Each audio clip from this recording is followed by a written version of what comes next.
साक्री तालुक्यातील 17 गावांमध्ये पाण्याची भीषण टंचाई निर्माण झाली आहे। त्यामुळे शेतकरी व नागरिक आणि पशुधन पाण्यासाठी हैराण झाले आहेत।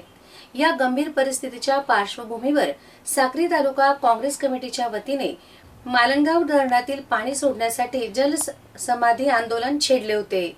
या आंदोलनाला अखेर यश आले असून मालणगाव धरणातील पाणी सोडण्यात आले।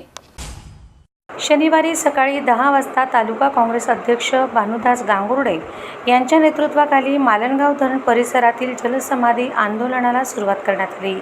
पिण्याच्या पाण्यासाठी नागरिकांना भटकंती करावी लागत असून गुरेढोरांनाही पाणी मिळत नसल्याने संतप्त ग्रामस्थ मोठ्या संख्येने आंदोलनात सहभागी झाले।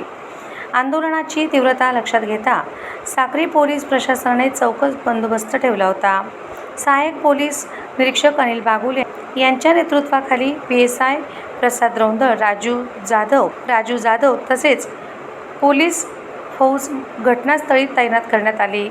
या आंदोलनात तालुका अध्यक्ष भानुदास गांगुर्डे, गणेश गावित, संदीप भोये, शिवाजी चौरे, दिगंबर बाबू, वसंत राठोड, युवराज महाले, सूर्यकांत ठाकरे, यशवंत बागुल, भाऊसाहेब गांगुर्डे, मधुकर बागुल, युवराज महाले, संजय गांगुर्डे यांच्यासह युवक व स्थानिक शेतकरी आणि ग्रामस्थ मोठ्या संख्येने उपस्थित होते।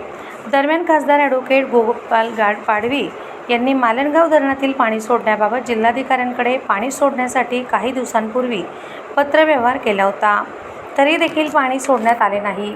शनिवारी जलसमाधी आंदोलनाचा पवित्रा घेतला।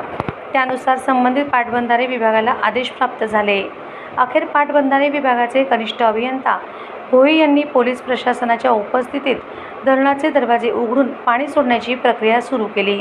तुषार ढोले, साक्री सहसंपादक।